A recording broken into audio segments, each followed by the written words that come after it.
సర్వోన్నతుడు మహోన్నతుడు కృపాసత్య సంపూర్ణుడైన దేవ యేసయ్య, మీ ఘనమైన నామమును బట్టి వందనాలు, స్తుతులు, స్తోత్రాలు తెలియజేస్తూ ఉన్నాం తండ్రి. గడిచినటువంటి దినములన్నీ మీ సజీవమైన రెక్కల చోటన మమ్మల్ని అందరినీ భద్రపరిచి ఆరోగ్యమునిచ్చి ఆయుష్నిచ్చి భూమి మీద మమ్మను బ్రతకనిస్తూ ఉన్న విధానాన్ని బట్టి స్తోత్రాలు తెలియజేస్తూ ఉన్నాము నాయన. ఆదివారమున ఉదయకాలమున మీ యొక్క సన్నిధానములో మీ నామాన్ని మహింపరచడానికి మీరు చూపిన కృపను బట్టి వందనాలు చెల్లిస్తూ ఉన్నాను. ఈ ఆరాధన కార్యక్రమంలో రాయన ఉన్నతమైన మీ మాటలు మా యొక్క హృదయాలకు నేర్పించమని, సత్య సంబంధమైన మాటలతో మీలో తృప్తిగా ఎదిగేటటువంటి భాగ్యాన్ని దయచేయమని కోరుతూ, ప్రభువైన యేసుక్రీస్తు వారికి ఈ ప్రార్థన మనవులు మిక్కిలి వినయంతో ప్రార్థించి బ్రతిమలాడి వేడుకొని ఆడుచున్నాను. ఆమేన్.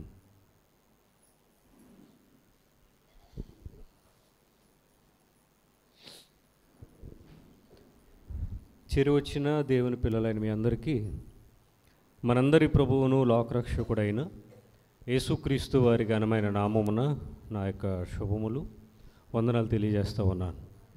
దేవుడు మనలను ప్రేమించి ఆరోగ్యమునిచ్చి ఆయుష్నిచ్చి సజీవుల లెక్కల్లో మనలను ఉంచిన విధానాన్ని బట్టి గనుడైన దేవుని నామానికే మహిమ కలుగునుగాక. ఆమేన్.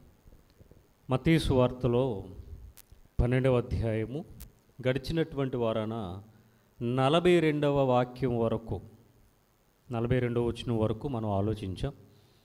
మిగిలినటువంటి సందర్భాలను ఇప్పుడు ఆలోచన చేద్దాం. ఒకసారి 42 ఈ పైన ఉన్నటువంటి సందర్భంలో నినేవే పట్టణస్థులు నేటి తరము వారి మీద నేరస్థాపన చేస్తారు అని మనం చదువుకున్నాం. యోనా కంటే గొప్పవాడు ఇక్కడ ఉన్నాడని ప్రభువారు చెప్పారు. ఆ తర్వాత కింది వాక్య భాగాలకు వస్తే దక్షిణ దేశపు రాణి నేడున్నటువంటి ఈ తరము వారి మీద నేరస్థాపన చేయను అనే వాక్యాన్ని కూడా చదువు. సొలొమోను గారి జ్ఞానాన్ని ఆమె తెలుసుకోవడానికి భూమి చిట్ట చివరి అంచు నుంచి వచ్చినట్టుగా, భూమి అంతముల నుండి వచ్చినట్టుగా షేబా దేశపు రాణి మనకు కనబడుతూ ఉంది. ఆమె ఈ తరము వారి మీద నేరస్థాపన చేస్తుంది అనేటటువంటి మాటను కూడా మనం విన్నాం. అదే ఒకసారి మనం 42 చదువుకుని ముందుకు వెళ్దాం. విమర్శ సమయమున దక్షిణ దేశపు రాణి ఈ తరము వారితో నిలువబడి వారి మీద నేరస్థాపన చేయును. ఆమె సొలొమోను జ్ఞానము వినుటకు భూమి అంతముల నుండి వచ్చెను. ఇదిగో సొలొమోను కంటే గొప్పవాడు ఇక్కడున్నాడు. ఇదే మనం గడిచినటువంటి వారాన మనం ఆలోచించాం. సొలొమోను ఉన్నారు, ఆయన జ్ఞాని, ఆయన రాజు, ఇజ్రాయేలీని పరిపాలించే రాజు, జ్ఞాని.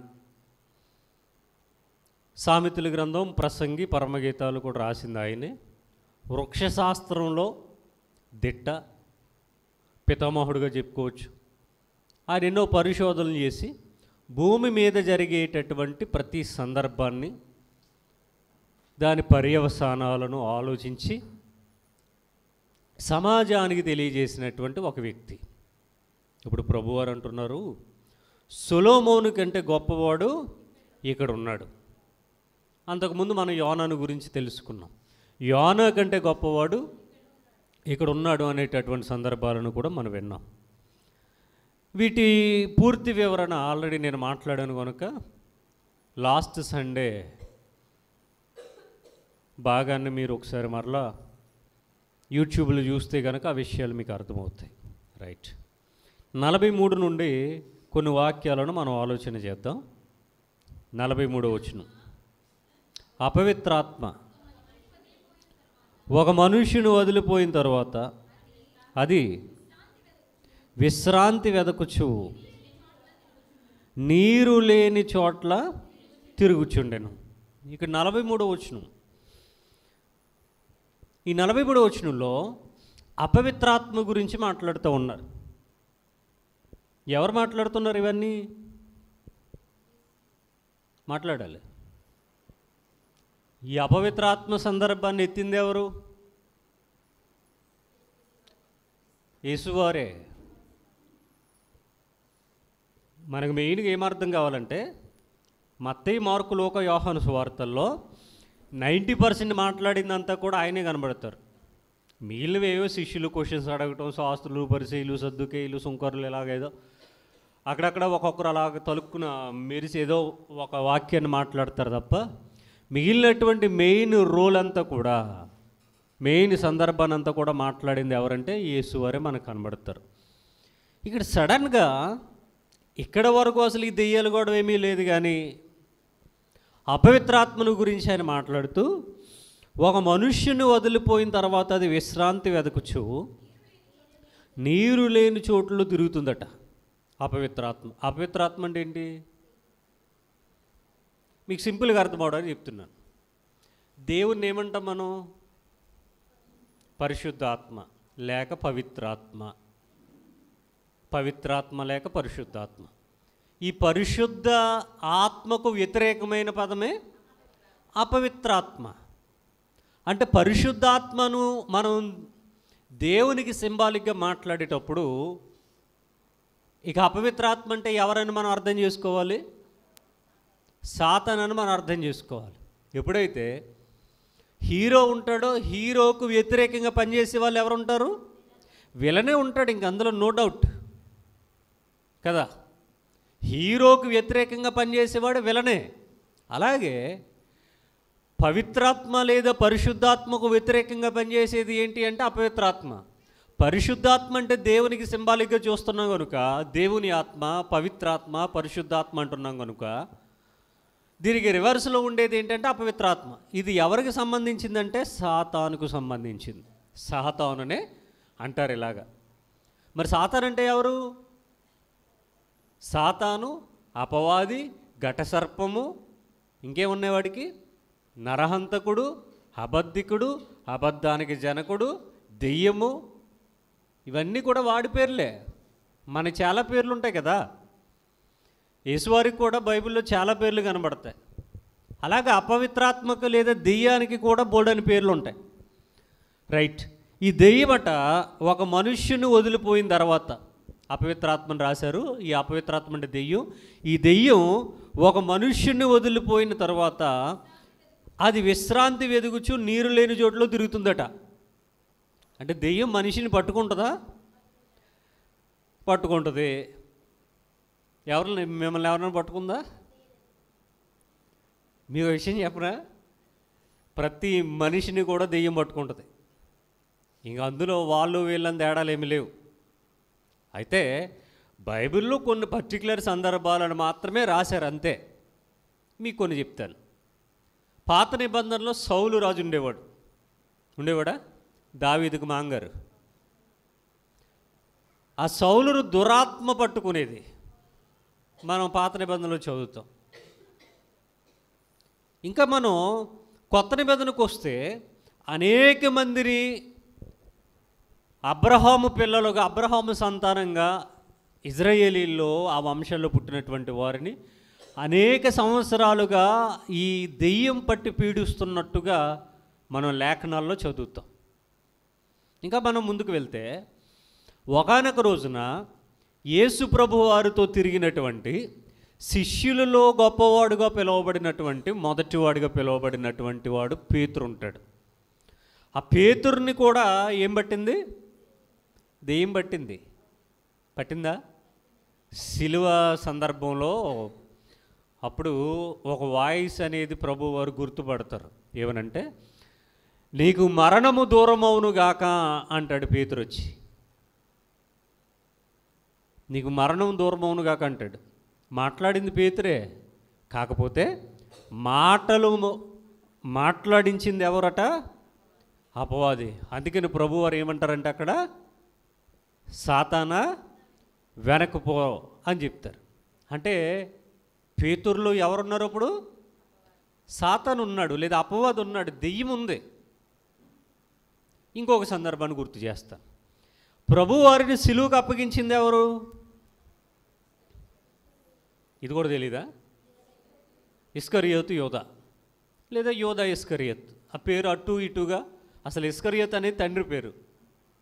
ఇస్కరియోతు అనేది తండ్రి పేరు, యోధ అనేది అతని పేరు.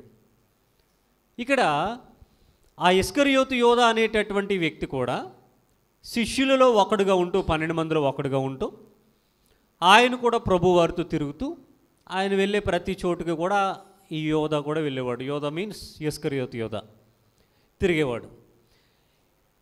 ప్రభురాత్రి భోజనం అని ప్రభువారు పస్కాను భుజించేటటువంటి సమయం ఒకటి ఉంది. ఆయన సిలువకు అప్పగించబడడానికి కొన్ని గంటల వ్యవధిలో ఆ రాత్రి కాలంలో ప్రభురాత్రి భోజన సంస్కరణ అంటూ ఒక కార్యక్రమాన్ని చేపట్టారు. అప్పుడు రొట్టె తీసుకుని నోట్లో పెట్టుకోబోతున్నాడట. ఎవరు? అస్సలే ఇస్కరియోతు యోధ. ఎప్పుడైతే ఆ రొట్టె తీసుకుని నోట్లో పెట్టుకోబోతున్నాడో ఆ రొట్టె ముక్కతో పాటుగా అపవాది కూడా లోపలికి వెళ్ళాడని వాక్యంలో ఉంది. చదవలేదు ఎప్పుడు? ఏంటి, రొట్టె ముక్కతో పాటుగా నోట్లోకి వెళ్ళాడా? మరి ప్రతి ఆదివారం కూడా మనం రొట్టె ముక్క నోట్లో వేసుకుంటున్నాం కదా, ఎన్నిసార్లు వెళ్తున్నాడు? ఇక్కడికి రాడండి అంటారా? పక్కన ప్రభు ఉన్నాడు, ఉన్నారా? యేసు ప్రభువే ఉన్నారు. ఆయనే రొట్టె విరిచాడు, ఆయనే పంచిపెట్టాడు. ఆ రొట్టె తీసుకుని నోట్లో వేసుకునేటప్పుడే అపవాది అయినవాడు, పక్కన ప్రభు ఉన్నా సరే, పక్కన ఆయనే ఉన్నాడు, పక్కన ప్రభు ఉన్నా సరే, ఆ రొట్టె తీసుకుని నోట్లో పెట్టుకుని, అంటే తినడానికి పెట్టుకునే సమయంలో రొట్టెతో పాటుగా లోపలికి వెళ్ళిపోయాడట. మరి మనం ప్రతి ఆదివారం తీసుకుంటున్నాం కదా, ప్రతి ఆదివారం దెయ్యం వెళ్తుందా మన లోపలికి? ఏమో వెళ్తుందేమో. అదేమన్నా బయటికి కనబడుతుంది ఏంటి? కనిపిస్తుందా? కనిపించేది కాదు కదా, ఆత్మ కదా. దెయ్యం అంటే ఆత్మ. ఆత్మ ఎలా కనబడుతుంది? కనబడదు. అంటే నేడు దెయ్యము అంటే సమాజంలో కొంతమంది సేవకులు వాళ్ళ పిల్లలు కూడా వీళ్ళకి ఏదో వాక్యం తెలిసినట్టుగా వీళ్ళు ఏం చెప్తున్నారంటే కహాని, ఎవరైతే ఊరిలో సడన్గా చనిపోతారో, యాక్సిడెంట్ అయి చనిపోయారు, లేదా సూసైడ్ చేసుకుని చచ్చిపోయారు, లేదా సడన్గా అనారోగ్యం వచ్చి అప్పటివరకు బాగానే ఉన్నారు, సడన్గా ఇలా హాస్పిటల్కి వెళ్ళారు, అలా మరణించారు, వాళ్ళట ప్రేతాత్మలుగా మారిపోయి భూమి మీదకి వచ్చి, భూమి మీద తనకు ఎవరైతే నచ్చరో, ఎవరితో అయితే గొడవ ఉందో, ఎవరైతే ఇష్టం లేదో వాళ్ళని పట్టి పీడిస్తారట. అలాగుందా వాక్యంలోనే? ఏమండి, దీని మీద బోల్డ్ అంతమంది ప్రసంగాలు చేస్తూ ఉన్నారు. అసలు ఈ బైబిల్కి వాళ్ళు చెప్పే ప్రసంగాలకి అసలు సంబంధమే లేదండి. ఇలాంటి వాళ్ళే ఈరోజు దెయ్యాలను వదిలించే భూత వైద్యులు ఉన్నారు కదా క్రిస్టియానిటీలో. ఈ భూత వైద్యులు ఈ దెయ్యం పట్టిన వాళ్ళకి మైకిచ్చి, నువ్వు ఎక్కడి నుండి వచ్చావు, ఏ ఊరు నీది, నువ్వు ఎలా చచ్చిపోయావు, ఎందుకు చచ్చిపోయావు, ఎన్ని రోజుల నుంచి ఉంటున్నావు, ఉంటావా వెళ్ళిపోతావా, నీకేమన్నా కావాలా అని అడుగుతున్నారు. ఏంటి అసలు దెయ్యం అంటే ఏంటో తెలియట్లేదు వీళ్ళకి. వీళ్ళు మరలా దెయ్యాలను వదిలించే సేవకులు అయ్యారు. అసలు దెయ్యం అంటే ఏంటో తెలియట్లేదు. ఇంకా విచిత్రం ఏంటంటే, ఇప్పుడు మనిషికి అయితే ఇక్కడ పరిస్థితి తప్ప ఇక మిగిలిన చోట ఏమేమి జరుగుతుందో తెలియదు. దెయ్యానికి అది ఒకే సమయంలో అన్ని చోట్ల ఉండగలిగినటువంటి శక్తి కలిగిన ఆత్మ కదా అది. అది భూలోకం అంతా అటు ఇటు ఇటు అటు తిరిగేస్తుందని యోబు గ్రంథంలో చదువుకుంటాం కదా మనం. ఇప్పుడు ఒక చోట ఒక పెద్ద మీటింగ్ ఏర్పాటు చేసి, ఆ మీటింగ్లో దెయ్యాలను వదిలిస్తాం అని ఒక భూత వైద్యుడు పాంప్లెట్ రిలీజ్ చేసి అనేక మందికి పబ్లిసిటీ చేస్తే ఈ విషయం దెయ్యానికి తెలుస్తుందా తెలియదా? తెలుస్తుంది. ఇప్పుడు దెయ్యానికి తెలిసిన తర్వాత, అరే నేను ఈ వ్యక్తిలో ఉండి ఆ మీటింగ్కి వెళ్తే అక్కడ పెద్ద భూత వైద్యుడు ఉన్నాడు, ఈ నన్ను వదిలించేస్తాడు అన్న సంగతి దెయ్యానికి తెలిస్తే దెయ్యం ఎందుకు ఆ మీటింగ్ అని తీసుకుని వెళ్తా చెప్పండి? ఆలోచించండి. ఇప్పుడు మనకైతే తెలియదు. పోనీ ఏదో జ్వరం తగ్గుతుందంటే వెళ్ళాం, బాగుంది. మోకాలు నొప్పులు తగ్గుతాయంటే వెళ్ళాం, బాగుంది. నడువు నొప్పి తగ్గుతుందంటే వెళ్ళాం, లేదా కిడ్నీలో రాళ్ళు ఉన్నాయంటే వెళ్ళాం. ఎందుకంటే అవన్నీ రోగ లక్షణాలు. వాటికి డాక్టర్ దగ్గరికి తిరిగాం, మందులు వేసుకున్నాం, కానీ నయం అవడం లేదు. కాబట్టి ఇప్పుడు ఏదో స్వస్థత వస్తుందేమో దేవుని దగ్గరికి వెళ్తే అని వెళ్ళాం, ప్రార్థన చేయించుకున్నాం అంటే బాగుంది. కానీ ఈ దెయ్యం అంటే అన్నీ తెలిసిందే కదా. ఇవన్నీ తెలిసింది. ఆ మీటింగ్కి ఈయన్ని తీసుకెళ్తే ఈడి లోపల నేనుంటే ఆ మీటింగ్కి వెళ్ళిన తర్వాత అయ్యగారు ప్రార్థన చేస్తారు, లేకపోతే నెత్తిమీద సిలివేస్తారు, లేకపోతే కొబ్బరి నూనె రాస్తాడు. ఇవన్నీ చేస్తే నన్ను వదిలించేస్తాడు. కాబట్టి ఆ మీటింగ్కి వెళ్ళకూడదని ఇన్ని ఏ శ్మశానంలోకి తీసుకుని వెళ్ళిపోవచ్చు కదా. శ్మశానంలో తిరిగాడు కదా, సేనా దెయ్యం గురించి మనం చదువుతాం. ఆడు శ్మశానాల్లోనే తిరిగాడు బట్టలు లేకుండా.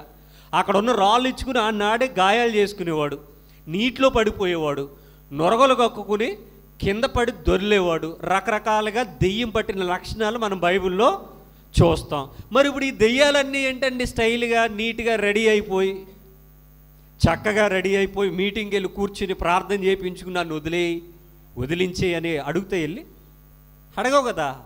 అంటే ఇదంతా ఏమని మీరు అర్థం చేసుకోవాలి? కేవలం ఇదంతా ప్లానింగ్. జనాలను మాయ చేయడానికి, మభ్యపెట్టడానికి ఇదంతా పక్కా ప్లానింగే తప్ప నిజంగా దెయ్యం అయితే అని తీసుకెళ్తుందా? ఏ లారీకి ఎందుకో తోసేసిపోతుంది కదా, ఏ బస్సుకి ఎందుకో తోసేసిపోతుంది, ఏ రైలుకి ఎందుకో తోసేసిపోతుంది. ఆ వచ్చేటప్పుడు ఆ బ్రిడ్జ్ మీద నుంచి ఆ గోదావరిలోకి దూకేస్తుంది. ఆడు పడేటప్పుడు ఇది వెళ్ళిపోద్ది, ఆడు పడతాడు, ఆడు పోతాడు. ఈ జిమ్మిక్లని దానికి రావా? మరి ఎందుకు వెళ్తుంది మీటింగ్కి? అంటే దెయ్యం వెళ్ళింది మీటింగ్ అంటేనే ఇంకా అక్కడితోనే అయిపోయినట్టు. ఈడు పెద్ద డ్రామా ఆర్టిస్టు, ఈ దెయ్యాలు వదిలించడాలంటూ ఏమీ లేవు అని అప్పుడు అర్థం చేసుకోవాలి. ఇంకొక పాయింట్ చెప్తా. ఏ దెయ్యాలు అయినా సరే మన వాళ్ళు మీటింగ్స్లో వీళ్ళు మైక్ ఇస్తున్నారు, అడుగుతున్నారు, క్వశ్చన్స్ వేస్తున్నారు కదా. ఏ ఊరు, ఎలా చచ్చిపోయావు, ఎందుకు వచ్చావు, ఎన్నాళ్ళ నుంచి ఉంటున్నావు, ఎప్పుడు వెళ్తావు, ఎంతకాలం ఉంటావు, నీకేం కావాలి, ఇయే రొటీన్ క్వశ్చన్స్ మారవు. నాకు తెలియక అడుగుతాను, ఈ దెయ్యాలకి తెలుగు తప్ప ఇంకో భాష ఏమి రాదా ఏంటి? అన్నీ తెలుగులోనే సమాధానం చెప్తున్నాయి. అసలు భారతదేశంలో 100 రకాల భాషలు ఉన్నాయి కదా.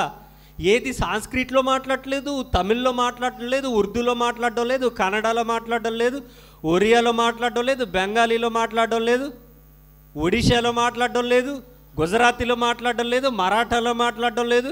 కేవలం తెలుగులోనే ఎందుకు మాట్లాడుతున్నాయి దెయ్యాలన్నీ? వీడు తెలుగులోనే ట్రైనింగ్ ఇచ్చాడు. మరి వీటికి ఎవరు? ఒకరోజు మీకు వీడియో పంపించారు కదా, ఎలాగ డ్రామా నటించాలి. ఆ పగలంతా వీళ్ళు ప్రాక్టీస్ చేస్తారు. నైట్ వెళ్ళిన తర్వాత ఇప్పుడు అయ్యగారు ప్రార్థన చేసిన వెంటనే వాడు ఎలాగ పడిపోవాలి, ఎలాగ యాక్టింగ్ చేయాలి, ఎలాగ దొల్లేయాలి అనేది ముందు పగలు ప్రాక్టీస్ చేపిస్తున్నారు కొంతమందికి డబ్బులు ఇచ్చి. చూడండి ఎలా అయిపోయింది ఈరోజు క్రైస్తవ్యం. అదే అడుగుతున్నా, వీటన్నిటికీ తెలుగు తప్ప ఇంకో లాంగ్వేజ్ ఎందుకు రావట్లేదు? తెలుగులోనే మాట్లాడతాయి ఈ దెయ్యాలన్నీ. దెయ్యాలకి భాష ఏంటండి అసలు? మీకు జస్ట్ ఎగ్జాంపుల్ చెప్తాను. చాలామంది పరిశుద్ధాత్మ మా మీదకి వచ్చింది అని రకరకాల భాషలు మాట్లాడేటప్పుడు అర్థం చేసుకోవాలి. మరి దెయ్యం మీదకి వచ్చినప్పుడు కూడా రకరకాల భాషలే మాట్లాడాలి, అంతే కదా. ఎందుకంటే దేవుడు ఎలాంటి కార్యాలు చేస్తాడో అపవాది కూడా అలాంటి కార్యాలే చేస్తాడు. దేవుడు ఎలాంటి కార్యాలు అయితే చేస్తాడో అపవాది కూడా అలాంటి కార్యాలే చేస్తాడు. అలాంటప్పుడు దెయ్యం మనకు పరిశుద్ధాత్మతో నింపబడ్డామని మనకు అర్థం కాని భాషల్లో ఎవరైతే మాట్లాడుతూ ఉన్నారో, అట్ ది సేమ్ టైం దెయ్యం పట్టిన వారు కూడా మనకు అర్థం కాని భాషల్లోనే మాట్లాడాలి. రూల్ ఈజ్ రూల్, అంతే కదా. కానీ తెలుగులోనే ఎందుకు మాట్లాడుతున్నాయి దెయ్యాలన్నీ? అంటే తెలుగు దెయ్యాలేనా ఇవన్నీ? వీళ్ళు సెట్ చేసినటువంటి దెయ్యాలు. కనుక ఏ వాక్యాన్ని పడితే ఆ వాక్యాన్ని నమ్మేయకూడదు, ఎవరితో పడితే వాళ్ళతో ప్రార్థనలు చేయించుకోకూడదు, ఎక్కడికి పడితే అక్కడికి వెళ్ళిపోకూడదు. అంత సత్యం అనుకుంటే పొరపట్టది. ఎందుకంటే డాక్టర్లు, ఒరిజినల్ డాక్టర్సు, నకిలీ డాక్టర్లు ఏ విధంగా అయితే ఉంటారో, మెడిసిన్లో ఒరిజినల్ మెడిసిన్, డూప్లికేట్ మెడిసిన్ ఏ విధంగా ఉంటుందో, కరెన్సీలో ఒరిజినల్ కరెన్సీ, ఫేక్ కరెన్సీ ఏ విధంగా అయితే ఉంటుందో, సేవలో కూడా మొదటి శతాబ్దంలోనే నాసిరకం, ఏమండి, నాసిరకపు సేవ మొదటి శతాబ్దంలోనే ప్రభువారు చెప్పారు. నేను వెళ్ళిపోతున్నాను, వెళ్ళిపోయిన తర్వాత ఇదిగో ఇలాంటి వాళ్ళు వస్తారు, మీరు జాగ్రత్త అని చెప్పారు ఆయన. ఆల్రెడీ మనం గొర్రె చర్మం కప్పుకున్న తోడేలు గురించి మత్తయి సువార్త 7వ అధ్యాయం 13, 14, 15 వచనాల్లో నుంచి సుమారుగా ఒక 13 భాగాలు విన్నాం. మామూలుగా ఉండు ఆ ఎపిసోడ్స్ అన్నీ ఒకసారి వెరిఫై చేయండి. రైట్, వచ్చేద్దాం. అపవిత్రాత్మ ఒక మనుష్యుని వదిలిపోయిన తర్వాత, అంటే మనిషిలో అపవిత్రాత్మ ప్రవేశం అనేది ఉంటుందా ఉండదా? అందుకనే కదా అంత వెరైటీగా ప్రవర్తిస్తారు మనుషులందరూ. వాళ్ళ మాటలు, వాళ్ళ చేష్టలు, వాళ్ళ పనులు ఇవన్నీ కూడా. దెయ్యం పట్టిందంటే ఏదో జుట్టు పీకేసుకుంటుంది అనుకోకండి. జుట్టు పీకేసుకుని గోన్ వేసుకుని కొట్టేసుకుంటుంది, బట్టలు పీకేసుకుంటుంది అనుకోకండి. అది కాదది. ఇప్పుడు మోడర్న్ దెయ్యాలు ఇవన్నీ నీట్గా స్టైల్గా ఉంటాయి. లోపల హృదయం మాత్రం కర్కశంగా మారిపోద్ది. వదిలిపోయిన తర్వాత వదులుతుందట. ఎప్పుడు పట్టేసింది, ఎప్పుడు పట్టిందో తెలియదు కానీ మొత్తం మీద వదులుతుందట. అలా వదిలిపోయిన తర్వాత అది ఏం చేస్తుందట, విశ్రాంతిని కోరుకుంటుందట. అంటే మానవునిలో ఉన్నప్పుడు దానికి ఏం లేదు, విశ్రాంతి లేదు. కాబట్టి మనిషిలో నువ్వు బయటకు వచ్చిన తర్వాత ఏం కోరుకుంటుంది, విశ్రాంతి కోరుకుంటుంది. అలాగ విశ్రాంతిని వెతుకుచు ఓ చోటుకి వెళ్ళిందట. ఎక్కడికి వెళ్ళింది అది? నీరు లేని చోటు తిరుగుతూ ఉందట. నీరు లేని చోటు దానికి పని ఉంటుంది. దీన్ని 2 విధాలుగా మాట్లాడుకోవచ్చు. నీరు లేని చోటులో మనుషులు ఎవరైనా ఉంటారా? అసలు ప్రపంచానికి నాగరికత అనేది ఎలా వచ్చిందో తెలుసా? నదీ పరివాహక ప్రాంతాల గుండానే నాగరికత అనేది డెవలప్ అయింది. ఎందుకంటే ఆ నది ఒడ్డున మొక్కలు పెంచుకోవటం కానీ, లేదా ఆ యొక్క నది ఒడ్డున వ్యవసాయం చేయటం కానీ ఇవన్నీ నేర్చుకున్నారు. ఆ నది ఒడ్డున వీళ్ళ బ్రతకడం నేర్చుకున్నారు. ఆ నది ఒడ్డున పంటలు పండించడం నేర్చుకున్నారు.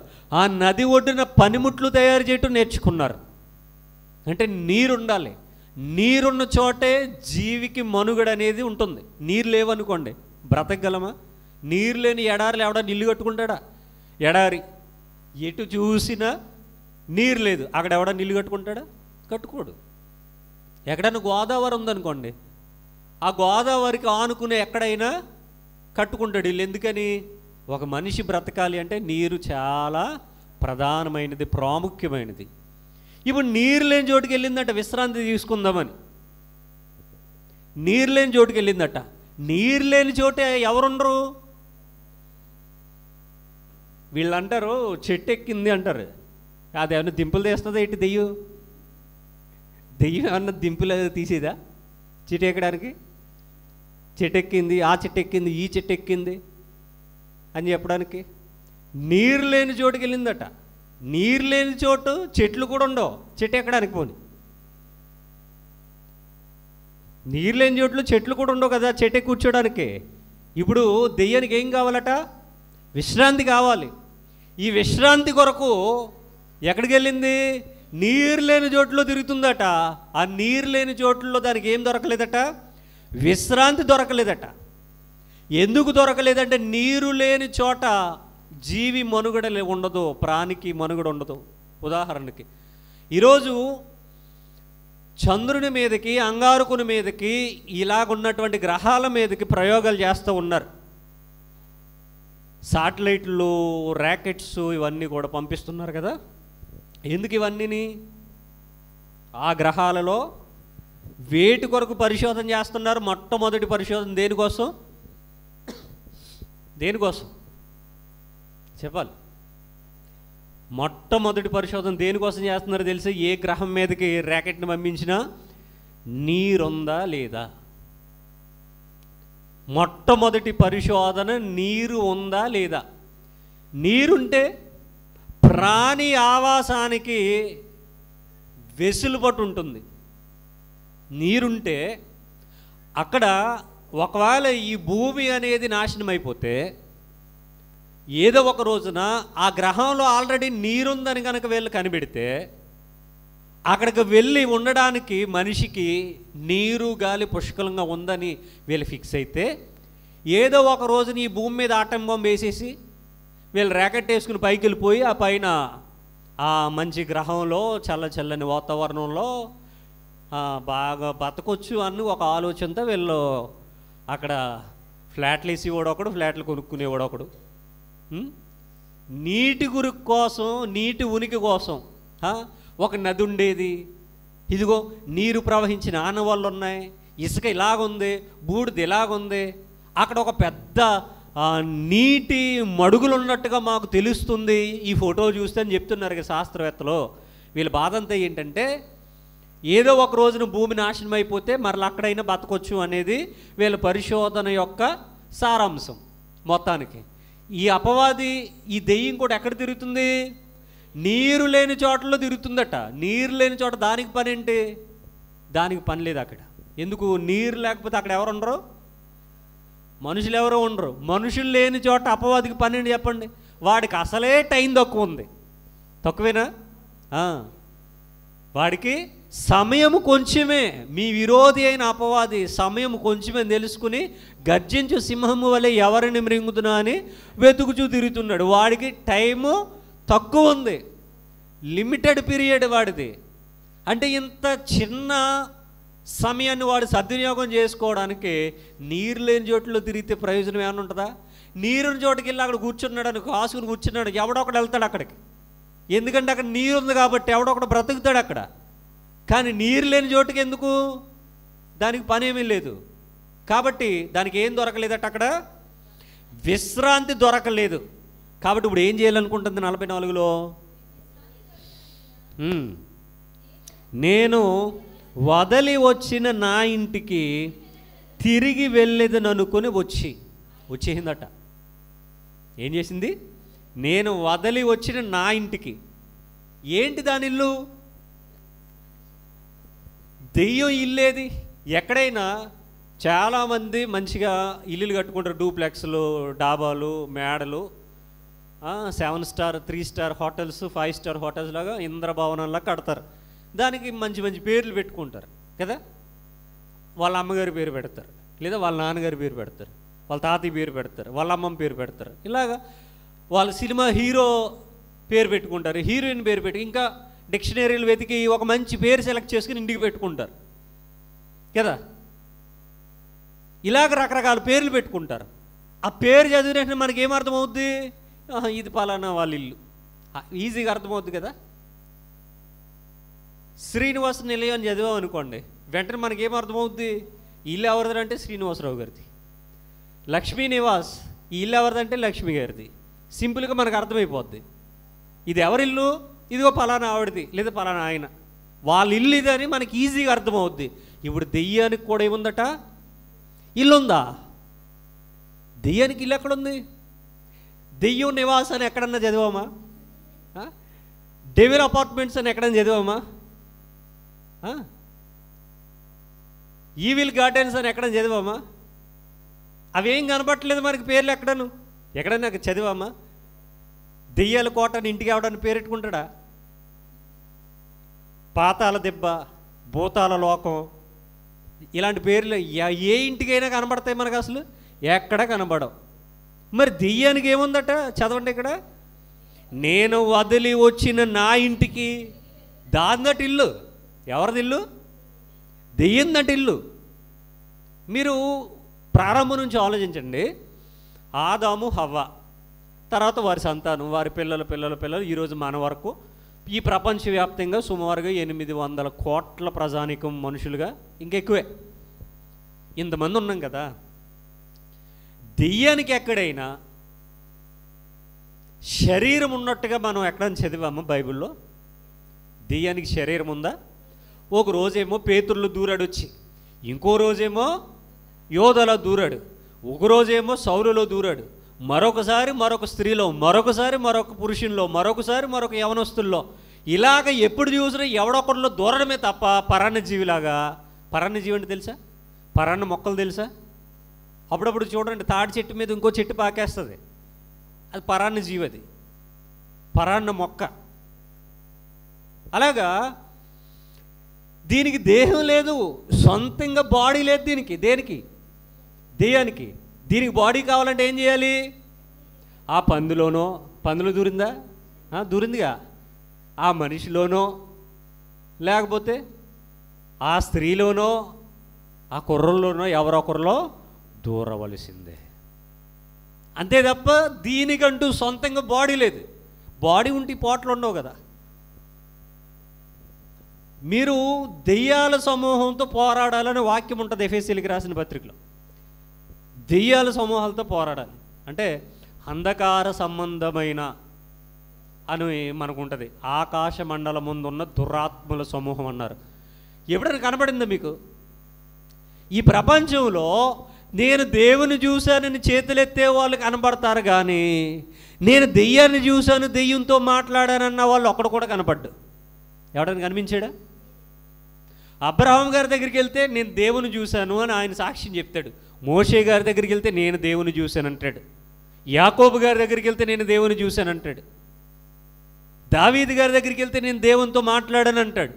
ఇలాగ అనేక మంది భక్తుల దగ్గరికి వెళ్ళి మనం అడిగితే అవునయ్యా నేను దేవుని చూశాను, నేను దేవునితో మాట్లాడానని చెప్పేవాళ్ళు బోల్డ్ మంది ఉన్నారు.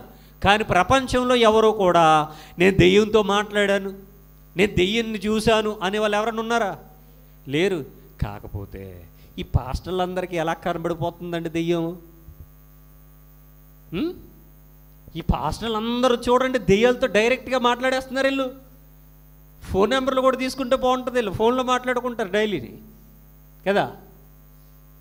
మరి ఈ ప్రపంచంలో ఎవరికి కనబడని దెయ్యం కొంతమందికి కనబడుతుంది అంటే ఏమన్నా వీళ్ళు ఏదో మాయ చేస్తున్నారని కదా. దెయ్యం అంటే ఏం కదండి, ఆత్మ అని అర్థం. ఆత్మ ఎవరికి కనబడుతుంది? ఆత్మ ఎవరికి కనబడుతుందండి? ఎవరికి కనబడుతుంది. కంటికి కనబడినటువంటి సూక్ష్మజీవులైనా మైక్రోస్కోప్లో చూస్తే కనిపిస్తాయి. ఆ ఖగోళంలో ఎక్కడో ఉన్నటువంటి నక్షత్ర మండలాలు ఈ కళ్ళకు కనబడకపోతే టెలిస్కోప్లో చూస్తే కనబడతాయి. అవునండి, మైక్రోస్కోప్లో చూస్తే కంటికి కనబడినటువంటి వైరస్లు, శిలీంధ్రాలు, బ్యాక్టీరియాలు, ఫంగస్లు ఇవన్నీ కూడా మన కళ్ళకు కనబడకపోయినా అవన్నీ అందులో మైక్రోస్కోప్లో కనబడుతూ ఉన్నాయి. ఆకాశ నక్షత్ర మండలాల్లో మన కంటికి కనబడినటువంటి కాంతి సంవత్సరాల దూరంలో ఉన్నటువంటి నక్షత్ర సమూహాలు టెలిస్కోప్లో చూస్తే కనబడుతున్నాయి. కానీ దెయ్యం మాత్రం ఎందులో చూస్తే కనబడుతుంది? నువ్వు ఎందులో చూసినా కనబడదు. ఎందుకంటే దానికి నిర్దిష్టమైన ఆకారము, పరిమాణము, భౌతిక దేహం అనేది లేదు. దేవుణ్ణి చూసిన వారు ఉన్నారు, ఎందుకంటే దేవునికంటూ ఒక రూపం ఉంది. కానీ దెయ్యానికి రూపమేముంది? లేదు. దెయ్యాన్ని చూసిన వారు ఎవరు లేరు. కానీ దెయ్యానికి ఏముందట?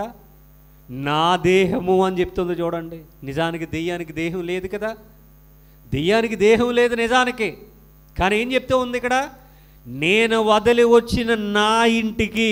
దెయ్యం ఇల్లేదే చెప్పాలి. ఇప్పుడు దెయ్యం ఇల్లేది. ఇప్పుడు దీనికి వ్యతిరేకమైన క్వశ్చన్ అడుగుతున్నా. దేవుని ఇల్లేది? మీరు విలువ పెట్టి కొనబడిన వారు, మీరు మీ సొత్తు కారు, మీరు నావారు, మీ దేహము దేవుని వలన మీకు అనుగ్రహింపబడింది. దేవుని ఇల్లేది? దేవాలయమా? మనిషి లేక మనుషుని యొక్క హృదయం. ఇది మానవుని కట్టడం కాదు. ఇది మానవుని ఇష్టం కాదు. ఇది మానవుని సొంతము కూడా కాదు.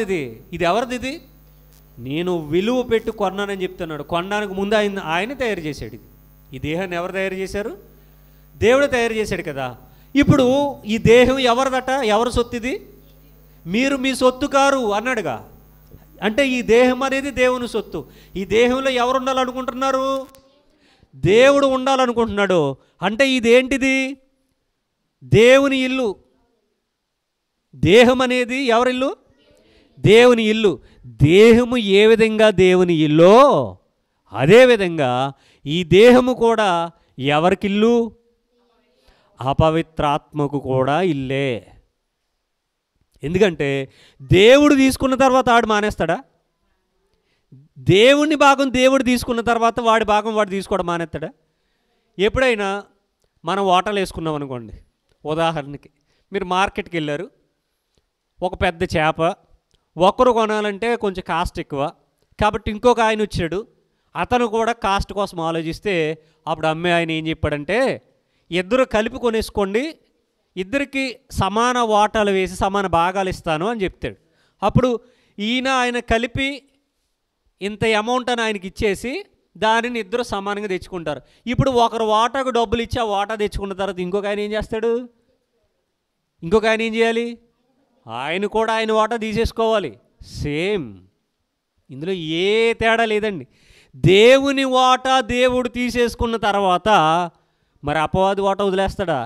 అసలు అపవాది యొక్క తెలివి ఏంటి తెలుసా? దేవుని వాటను కూడా లాగేసుకోవాలని ఆడు తెలివి. అపవాది యొక్క తెలివి ఏంటి? దేవుని వాటాను కూడా వాడే లాగేసుకోవాలన్నది వాడి తెలివి. మరి అలాంటప్పుడు వాడు వాట ఎలా వదిలేస్తాడు? ఇప్పుడు దేవుడు అంటున్నాడు, మీరు విలువ పెట్టి కొనబడిన వారు, మీరు మీ సొత్తు కారు, నేను అమూల్యమైన రక్తం పెట్టుకున్నాను, అసలు నేనే మిమ్మల్ని కలుగు చేశాను, మీరు నావారు, నేను మీలో ఉండాలనుకుంటున్నాను, మీతో కాపురం చేయాలనుకుంటున్నాను, మీ హృదయంలో ఉండాలనుకుంటున్నాను, మీరే నా ఇల్లు, నేను వచ్చి మీతో ఉంటానని దేవుడు అంటే ఈ డైలాగులన్నీ ఈడు చెప్పడా? ఈడు కూడా అదే చెప్తాడు. అందులో ఎలాంటి మార్పు లేదు, ఇంకా ఎక్కువ చెప్తాడు కూడా. వీడు ఇంకో 4 ఎక్స్ట్రా చెప్తాడు. వీడు దేవుని కంటే వీడు ఇంకో 4 ఎక్కువే చెప్తాడు. అలాగా దేవుడు మానవుని హృదయంలో ఉండాలనుకోవడం ఎలాంటిదో అపవాది కూడా మానవుని హృదయంలోనే ఉండాలనుకోవడమే కాదు, తిష్ట వేసుకుని కూర్చోవాలను, అసలు బయటకు వెళ్ళే ప్రసక్తి లేదంటున్నాడు వీడు మొత్తానికి. దేవుడికైనా మనం నచ్చకపోతే వెళ్ళిపోవాలనుకుంటాడేమో కానీ వీడు మాత్రం అసలు ఎప్పుడు కదలడు. వీడు అసలు జీవితంలోనే బయటికి రాడండి వీడు. ఎందుకంటే వీడికి కావలసినటువంటి అష్టైశ్వర్యాలు భోగభాగ్యాలు అన్నీ కూడా మనమే అందిస్తాం వీడికి. వాడు లోపల నుంచి అసలు బయటికి రావాల్సిన పనేమీ లేదు. ఒకవేళ దేవుడు వచ్చి తలుపు కొట్టినా సరే తీయాల్సిన పనేమీ లేదు. అంటే ఇప్పుడు మానవుని హృదయంలో దేవుడు ఎలా అయితే ఉండాలనుకుంటున్నాడో అపవాది కూడా అంతకంటే బలంగా ఉండాలనుకుంటున్నాడు, ఉంటాడు కూడా. కాకపోతే ఇక్కడ ఎందుకో చిన్న బ్రేక్ తీసుకున్నాడు. మరి అలా బ్రేక్ తీసుకుని అలాగ నీరు లేని చోటుకి వెళ్ళాడట, విహారయాత్రకి వెళ్ళాడట. ఎందుకు? రెస్ట్ తీసుకోవడానికి, విశ్రాంతి తీసుకోవడానికి రాశారుగా. విశ్రాంతి తీసుకోవడానికి వెళ్తే అక్కడ వాడికి ఏం దొరకలేదట? విశ్రాంతి దొరకలేదట. మనిషిలో ఉన్నప్పుడు ఎలాగూ లేదు విశ్రాంతి, అందుకే విశ్రాంతి కోసం బయటికి వెళ్ళాడు. ఆ బయట కూడా వాడికి విశ్రాంతి తీసుకోవడానికి ఏం లేదట. అందుకని ఏం చేశాడు వీడు? నేను వదిలి వచ్చిన నా ఇల్లు, దస్తావేజులు ఉన్నాయి వాడి దగ్గర, మరి బాండ్ పేపర్స్ ఉన్నాయి. This properties belongs to me అని వాడు ఎప్పుడో వాడి పేరెంట్ రాయం చేసుకున్నాడు. బాండ్ పేపర్స్ ఉన్నాయి. నేను వదిలి వచ్చిన నా ఇల్లు అంటున్నాడు. ఏంటా ఇల్లు? మానవుని దేహం, మానవుని హృదయం. నా ఇంటికి తిరిగి వెళ్ళిపోదాలనుకుని వచ్చేసాడట. వెళ్ళేదని అనుకుని వచ్చి అసలు ఎక్కువ టైం తీసుకోలేదు. ఎందుకని? ఇల్లు ఖాళీ అయిన తర్వాత ఎవరొకరు వచ్చేస్తారు మళ్ళీ, అంతే కదా. అందుకనే నేను వదిలి వచ్చిన నా ఇంటికి వెళ్ళేదని అనుకుని వచ్చేసాడంటే అసలు ఎక్కడ గ్యాప్ తీసుకోలేదు. ఇక్కడ ఆ వాక్యం రాయడానికి మధ్యలో స్పేస్ అయినా ఉపయోగించారేమో కానీ వాడు మాత్రం ఆ స్పేస్ కోసం కూడా ఆగలేదు, వచ్చేసాడు. వెళ్ళేదని అనుకుని వచ్చి చెక్కింగ్ చేస్తున్నాడట. మన ఇంట్లోంచి బయటికి వెళ్ళి మళ్ళీ వచ్చిన తర్వాత చెక్ చేస్తాం కదా, ఇల్లు మన ఇల్లే చెక్ చేసుకుంటాం కదా. పొద్దున్నే బయటికి వెళ్ళిపోయారండి, ఇంట్లో పిల్లలు కాలేజీకి వెళ్ళిపోయారు, పెద్దోళ్ళేమో డ్యూటీలకు వెళ్ళిపోయారు, తాళం వేసుకుని వెళ్ళిపోయారు. సాయంత్రం మీరే పెందలగాడు వచ్చారు, తాళం తీశారు. తీసిన తర్వాత ఒకసారి ఇల్లు చెక్ చేసుకుంటాం కదా, లోపల బంగారం ఏమన్నా పెరిగిందా తరిగిందని చెక్ చేసుకుంటాంగా. ఇక్కడ వాడు కూడా ఏం చేస్తున్నాడట? తన ఇంటిని చెక్ చేసుకుంటున్నాడు, తన ఇంటిని పరిశీలన చేస్తూ ఉన్నాడట. ఆ ఇంట ఎవరూ లేక అది ఊడ్చి అమర్చి ఉండుట చూచి ఎలా ఉందట? నీట్గా ఉందట. నీట్గా శుభ్రంగా అలికి కల్లాపులు వేసి బాగా ఆరి ముగ్గులు పెట్టి చాలా నీట్గా ఉందట. ఆ ఇంటి ఎవరునూ లేక అది ఊడ్చి అమర్చి ఉండుట చూచి వెళ్ళి తనకంటే చెడ్డవైన మరి 7 దెయ్యములను వెంటబెట్టుకుని వచ్చును. ఎప్పుడైతే చూసిందో అసలు ఈ ఇంటిని ఎట్టి పరిస్థితుల్లో కూడా వదిలేయాలనుకోలేదట. ఎలా ఉంది? నేనున్నప్పుడేమో అంత చెత్త చెదారము దుమ్మి ధూళి దట్టిగా ఉండేది. నేను ఇలా వెళ్ళానో లేదో ఈ ఇల్లు ఎలా అయిపోయింది, ఇప్పుడు బృందావనంగా మారిపోయింది.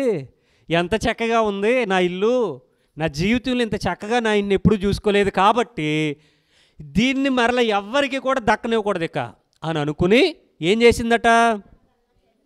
వెళ్ళి ఫ్రెండ్స్ని తీసుకురావడానికి వెళ్ళిందట. ఫ్రెండ్స్ని తీసుకురావడానికి వెళ్ళిందట.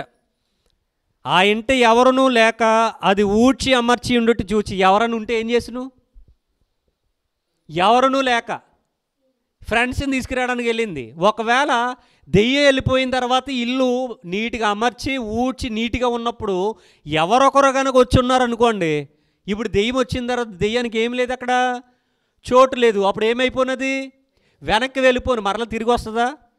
కానీ ఇక్కడ ఏమైంది, ఈ దెయ్యం వెళ్ళిపోయిన తర్వాత ఇల్లు ఏమైందట, నీట్గా ఉందట, అమర్చినట్టుగా ఉందట, ఊడ్చినట్టుగా ఉంది, శుభ్రంగా ఉందట.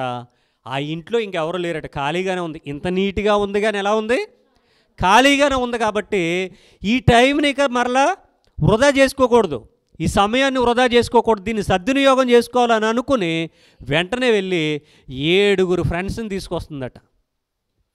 7 ఫ్రెండ్స్ని. ఒకవేళ ఈ ఇల్లు ఊడ్చి అమర్చి ఉన్నప్పుడే అందులోకి ఎవరన్నా వచ్చే కనుక ఉన్నారనుకోండి, ఈ దెయ్యానికి అవకాశం ఉండదు కదా. అసలు ఇల్లు అంటే ఏమని చదువుకుంటున్నాం, మనం చెప్పుకుంటున్నాం, మనం మానవుని హృదయం.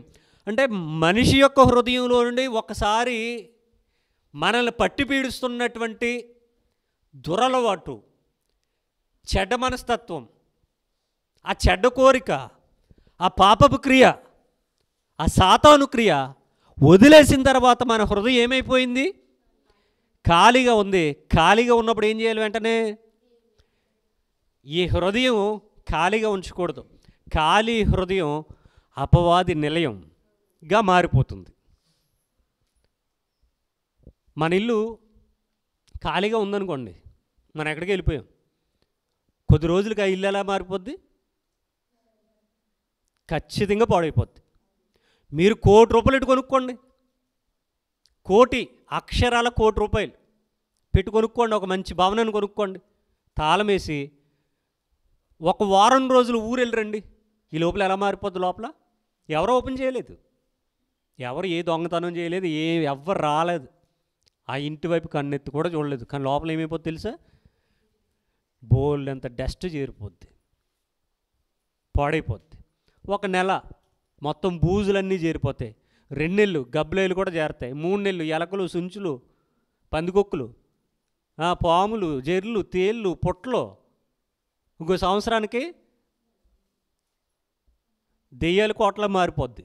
₹1,00,00,000 భవనమైనా సరే 1 సంవత్సరం లాక్ చేసి వెళ్ళిపోతే దెయ్యాల కోటలాగే మారిపోద్ది. ఎందుకని, ఆ ఇంట్లో ఎవరు లేరు, పట్టించుకునేవారు లేరు, బాగోగులు చూసుకునేవారు లేరు, శుభ్రం చేసేవారు లేరు, వినియోగించుకునేవారు లేరు, అది ఖచ్చితంగా పాడైపోద్ది. మానవుని యొక్క హృదయం కూడా ఎప్పుడైతే ఖాళీగా ఉంటారో, ఈ ఖాళీగా ఉండి వీళ్ళు ఆలోచించేటటువంటి ఆలోచనలన్నీ కూడా క్రిమినల్ మెంటాలిటీయే తప్ప ఒక మంచి అంటూ ఏముండదండి.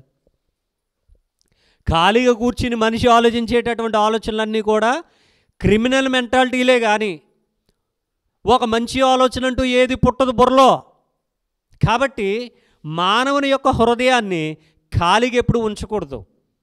ఇక్కడ ఈ వ్యక్తిలో నుండి అపవాదం వెళ్ళిపోయింది, ఖాళీ అయింది. ఖాళీ అయిన తర్వాత శుభ్రంగా నీట్గా చేసుకున్నాడు. నీట్గా చేసుకున్న తర్వాత ఏం చేయాలి, ఆ హృదయం ఖాళీగా ఉంచకూడదు, మంచితో నింపాలి, సత్యంతో నింపాలి, వాక్యంతో నింపాలి, దేవునితో నింపాలి. ఇతను ఏం చేయలేదు, ఖాళీగా ఉంచుకున్నాడు. ఇలాగ ఖాళీగా ఉంచడం వలన ఏదైతే వదిలిపోయిందో మరలా ఒకసారి వచ్చి చూసింది, చెక్ చేసుకుంది, నా ప్లేస్ అలాగే ఉందా, ఎవరైనా ఆక్యుపై చేశారా, నా ప్లేస్ అలాగే ఉందా, ఎవరైనా ఆక్యుపై చేశారా, వచ్చి చూసుకుంది. చూసుకునేసరికి చాలా నీట్గా ఉంది. ఇప్పుడు ఏం చేయాలనుకుంటుంది, తనకంటే చెడ్డవైన మరి 7 దెయ్యాలను తీసుకుని రావాలని మరలా వెళ్ళింది. అప్పుడప్పుడు చాలామంది అంటారు, ఈయన దేవుని నమ్ముకోకముందే బాగుండేవాడండి, దేవుని నమ్ముకున్న తర్వాత ఇలాగా ఇంత భయంకరంగా మారిపోయాడు అని చాలామంది చెప్తూ ఉంటారు. అంటే దేవుని నమ్ముకోవడం వల్ల ఇలా మారిపోయారేంటి, మరేంటి సంగతి? అతను దేవుని నమ్ముకోకముందు ఉన్నటువంటి ఆ యొక్క దురలవాట్లను వదులుకోలేదు. దేవునిలోనికి వచ్చిన తర్వాత కూడా ఆ దురలవాట్లకు కొంత ధైర్యాన్ని జోడించాడు.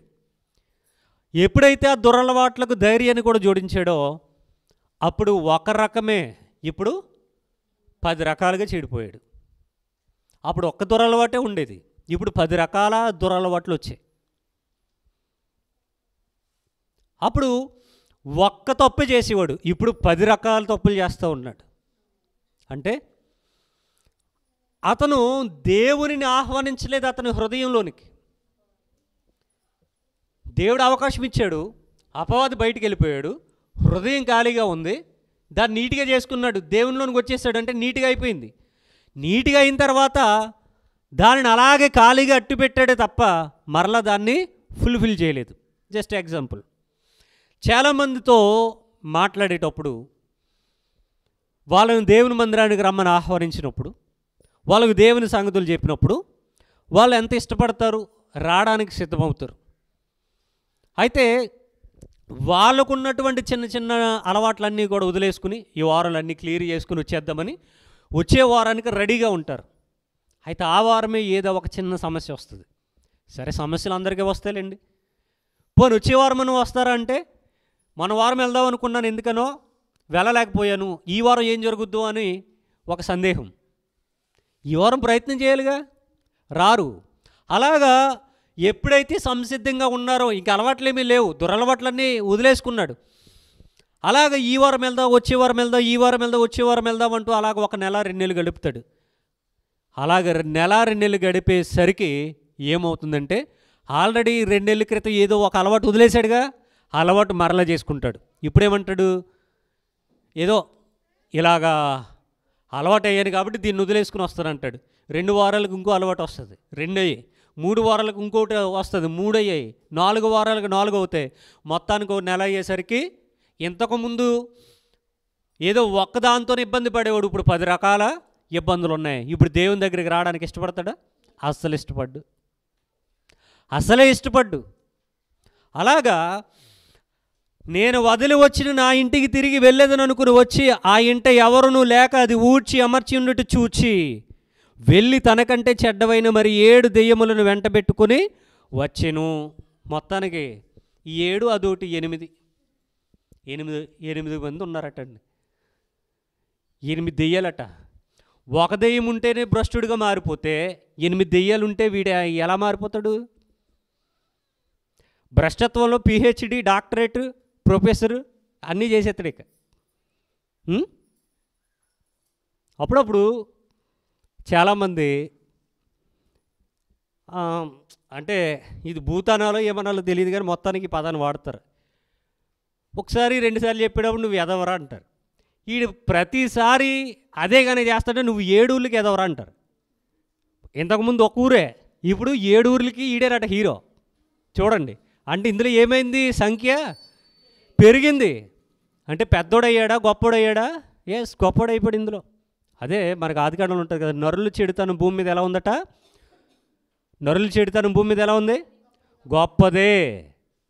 చెడుతనం గొప్పదట, చెడుతనమే గొప్పదట భూమి మీద. నరులు చెడుతనం భూమి మీద గొప్పది. అలాగా ఈ అపవాది వెళ్ళిపోయిన తర్వాత ఇంకో 7 దెయ్యాలను తీసుకుని వచ్చి మొత్తానికి ఈ కొంపలో కుంపటెట్టేసాయి. అపవిత్రాత్మ అంటే పైన అపవిత్రాత్మ అంటే దెయ్యం అని చెప్పానుగా. ఈ వచనంలో ఉంది చూడండి, 44లో ఉందిగా, మరి 7 దెయ్యములను వెంట పెట్టుకుని వచ్చును. దెయ్యములు అని రాశారు కదా, అంటే అపవిత్రాత్మ అంటే ఏమైనా అర్థం చేసుకోవాలి. ముందే చెప్పాను, ఇప్పుడు రెఫరెన్స్లో కూడా చూస్తున్నారు. మరి 7 దెయ్యములను వెంట పెట్టుకుని వచ్చును. అవి దేనిలో? ఒక మనుషుల్లో హృదయంలో.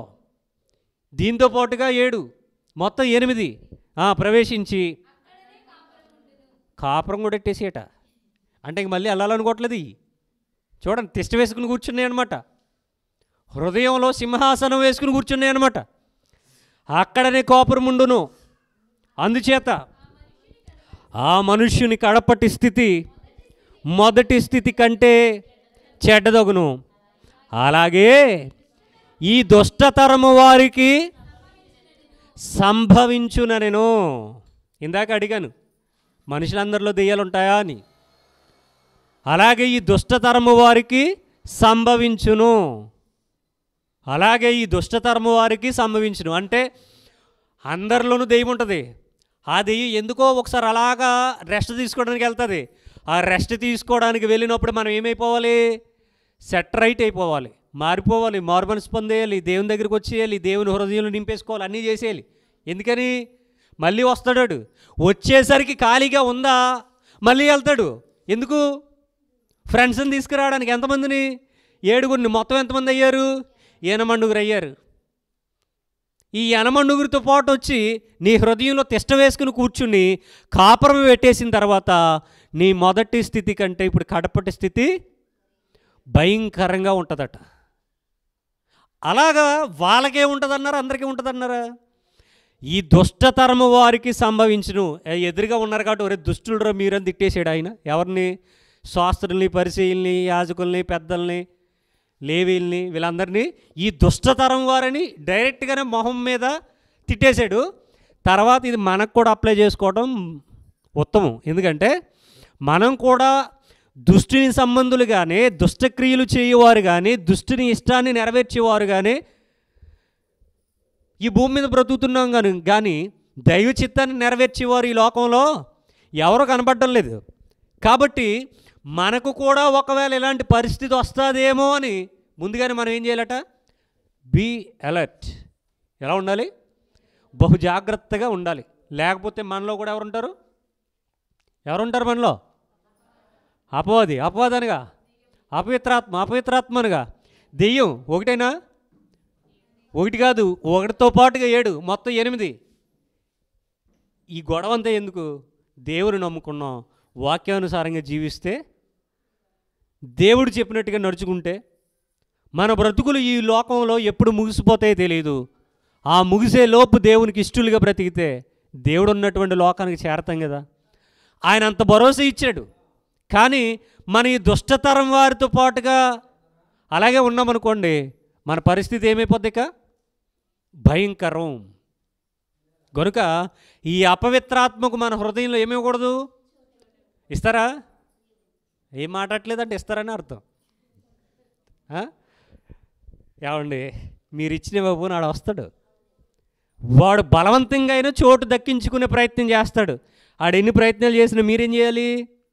వాడి ప్రయత్నాలన్నిటినీ కూడా తిప్పికొట్టాలి. 45 వరకు టిక్ పెట్టుకోండి.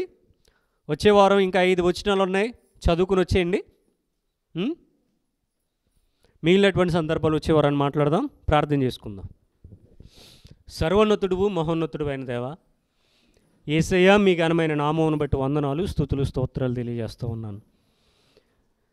ఇప్పటి వరకు నాయన అపవిత్ర ఆత్మ ఒక మనిషిని వదిలిపోయిన తర్వాత అది విశ్రాంతి వెతుకుచు నీరులోని చోటుకు వెళ్ళింది. దానికి విశ్రాంతి దొరకనందున మరలా నా ఇల్లు అంటూ అది వదిలి వచ్చిన ఇంటికి వచ్చింది. అది అలంకరింపబడి ఉంది, నీట్గా ఉంది. మరలా నాయన దాని స్థానం దాని కొరకు అలా ఎదురు చూస్తూ ఉందన్న సంగతిని గ్రహించిన అపవిత్రాత్మ తనకంటే చెడ్డవైన మరి 7 దెయ్యాలను తీసుకుని వచ్చి ఆ ఇంట్లో కాపురం పెట్టి మొత్తానికి ఆ వ్యక్తి యొక్క భక్తి జీవితాన్ని నాశనం వైపు నడిపించే మొదటి స్థితి కంటే కడపటి స్థితి భయంకరంగా మారిపోయింది. అయితే ఇలాగ ఈ దుష్టతరం వారికి కూడా సంభవించిందని మీరు చెప్పారు.